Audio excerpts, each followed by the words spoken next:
आज का जो विषय है वह है विरासत। 1900 है 92, माघ शुक्ल है पक्ष, सद्गुरु मोहि दर्शन दिए, निज मत करि गए दक्ष। माघ मास शुभ मास है, अर्ध कुंभ प्रयाग, सद्गुरु पद दिए, जागा पूरण भाग। प्रिय श्रोताओं, वर्तमानाचार्य श्री हमेशा अमृतवाणी में कहा करते हैं, यह जो ज्ञान है विहंगम योग का, जीव को मुक्त कराने का, वह मुझे पितर सद्गुरु के द्वारा विरासत में मिला है। जिन अमर हिमालय योगी ने इतनी बड़ी संपत्ति धरोहर के रूप में अपने आगे के वंश पीढ़ी को सौंपा, वह जोगी ने अमर उद्घोष भी किया है। तो वह अमर उद्घोष क्या है कि ईश्वर है, मैं तुम्हें मिलवाऊंगा। बंधुओं, विरासत शब्द सुनते ही हमें अपने अतीत का स्मरण होने लगता है।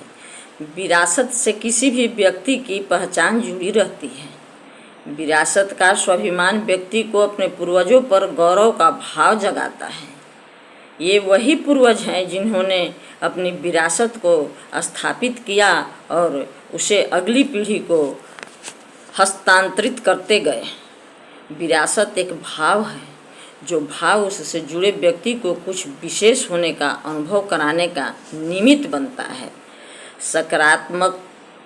सकारात्मक और लोक कल्याणकारी विरासत पूजनीय होती है, उसे सदैव स्मरण किया जाता है, उसके संरक्षण के लिए प्रयास किए जाते हैं।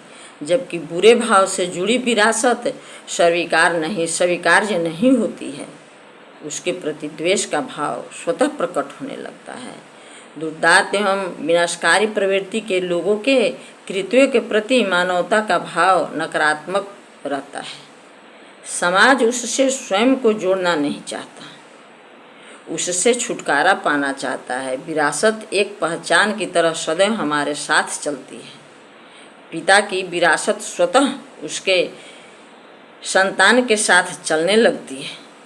अब संतान का कर्तव्य है कि वह अपने पूर्वजों की विरासत को संजोए रखे, उसके प्रति श्रद्धा का भाव रखे, उसके संरक्षण के लिए सदैव प्रयासरत रहे। श्री राम का लोक कल्याणकारी भाव भारत की विरासत है। श्री कृष्ण का गीता ज्ञान भारत की विरासत है। बुद्ध, गुरु नानक देव और महावीर स्वामी का चिंतन भारत की विरासत है। ऐसे ही महनीय विरासत को भी जीवन में आत्मसात करना हमारा परम कर्तव्य है। विरासत केवल भौतिक वस्तुएं, महल या इमारतें मात्र ही नहीं होती, बल्कि विचार और उदात्त चिंतन भी स्वर्णिम विरासत की अभिव्यक्ति होते हैं, जो हमें हमारे महापुरुषों ने प्रदान किए हैं। हमें उनसे प्रेरणा लेते हुए अपनी बौद्धिक विरासत को समृद्ध करने में संलग्न रहना चाहिए। जीवन को सार्थक बनाने के लिए प्रेरणा का होना बहुत आवश्यक है और एक अनुकरणीय विरासत सदैव प्रेरित करने वाली होती है। बोलिए सद्गुरुदेव की जय।